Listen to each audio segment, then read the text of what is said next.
what does the world look like a week after the revolution, like a month after, a year after?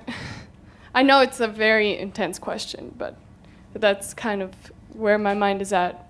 Okay, well, first of all, I would say that in a broad and basic sense that some of that is spoken to directly in the Constitution for the new Socialist Republic in North America. So that's somewhere you could go to get a living sense of that. As far as the day after, well, to be scientific and honest about it, one of the things it'll look like is there will have been a lot of destruction, overwhelmingly brought down by the old ruling forces, and a lot of immediate need for reconstruction, but on a different basis. And that's both a real problem, but also a means to accomplish something positive, in the sense that a lot of people who in the old society were unable, and prevented from doing meaningful work, for example, can find a meaningful purpose in helping to rebuild the whole society, but on a completely different basis, including giving a high priority to the basic needs of people, especially those, not only those, but especially those who have been denied a lot of the basic necessities of life under the old system. So that's one thing. Destruction, the effects of destruction, mainly brought down by the old ruling class, and the reconstruction. And then, in the realm outside of just the material conditions, so to speak, there should be a lot of political vibrancy, with a lot of people who've been brought forward through this process, and who have, in a beginning way, not in any kind of complete or absolute sense, certainly, but in a beginning way, begin to transform their own way of approaching the world and their way of interacting with other people. There should be a lot of political ferment the day after, or the week after, the year after, about, okay, how we have this basis now to go, to build a new kind of society aiming for a whole new world. Okay, how do we go about doing that? A lot of percolation, if you will, a lot of ferment, in over those kind of questions, but also going back to what was raised about culture, a lot of beginning ferment in the realm of art and culture, a lot of creativity being unleashed that's been suppressed under the old society, not only politically suppressed, but suppressed by the conditions of life and the relations that people are enmeshed in, which suffocate a lot of that out of people, under the present set of relations. But I don't want to present an incorrectly and dishonestly rosy picture as if everything will be great. There will be a lot of contradiction, a lot of struggle. One of the things that has to be recognized is you don't make. This is something that Lenin said after his experience of the Russian Revolution. You don't make revolution with people as you would like them to be. You make revolution as they have been, quote unquote, bequeathed to you by the old society. So there'll be a lot of backward stuff still among people. There'll be a lot to be struggled out, particularly, say, in the realm of intimate relations, in particular the relation between men and women and the family and all that.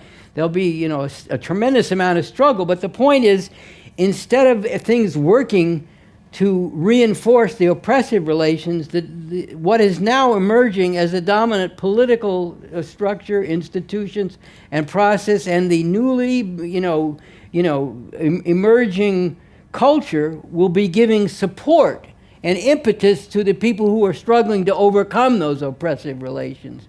So there should be, and we need to work so that this is realized in reality, a tremendous amount of positive ferment and creativity that's bursting forth, and at the same time a tremendous amount of struggle against backward ways of seeing things, and backward ways of doing things, and backward and even oppressive ways of relating to people that are left over from the old society, that are not going to be swept away just because you've overthrown the system. So there'll be all that will be in a very will be boiling up together in a way that that positive things can be forged out of it, but which will require struggle to do that. And then there'll be movement toward a whole different kind of economy, which is geared to meeting the needs of the people, not just in the basic material sense of housing, shelter, shelter and healthcare and food and all that, which is very important, but also their needs intellectually and culturally. So the goal will be to be meeting those needs in an expanding way at the same time as there'll be a tremendous orientation toward the rest of the world. How is what we're doing here, what we've just started here with this overthrow of this old system, the beginning of a new system, how is what we're doing, how can that be a concrete source of support and aid as well as a source of inspiration to people all over the world? And believe me, if and when revolution is made in this country, there won't be hardly anybody in the world that I can think of who won't be paying attention to that. So the impact on the entire world can be very profound. Of course, that will also be a process of struggle because, in the real world, there are real material contradictions involved in this. It's all well and good, and yes, it is well and good, actually, and it's very correct and necessary to have the internationalist orientation that we're doing this for all of humanity, and we need to be, promoting and supporting the revolution all over the world.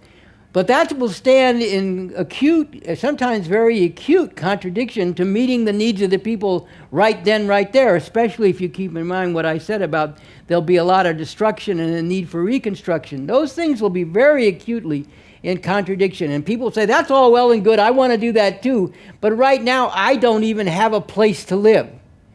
I don't have a house, I don't have any dwelling, I can't eat, my kids are hungry. What are you going to do about that? And there will be a tremendous amount of struggle to correctly handle those things in a way that pays attention to and moves to meet those very real and immediate material needs, while at the same time putting a lot of emphasis on and making real the support concretely and the inspiration ideologically, if you will, for the people in the rest of the world who also need to to make this revolution, or else not only will they continue to suffer, but the gains that are made in any particular place, including the revolution that will just be made here, will be in danger of being reversed, because you can't exist just as an isolated base all unto yourself. There are still forces out there that are going to work to attack and undermine what you're trying to do and destroy it if they can. And, as long as you're still living in a world which is mainly dominated by the economic relations and the economic dynamics of an alien system, an oppressive and exploitative system, you cannot be unaffected by that. There is a principle that a socialist country should be strategically self-reliant economically. But you cannot be, and you should not attempt to be, self-reliant absolutely. You're still going to need to engage in the larger world, including trade and some economic relations. And as long as most of the world is operating according to principles that are directly opposed to what you're working to do, then that's going to have a great effect on what's happening within the new socialist society, the revolutionary society that you've brought forward, as well as having terrible consequences for the rest of the people in the world who are still living under the old system. So all of this is what will be, a lot of foment, a lot of ferment, a lot of struggle. This will be fomenting a lot of struggle and ferment, I should say, in terms of how do we handle these contradictions. But at the same time, it really will be like, a spring after a very long and bitter winter. I will say that.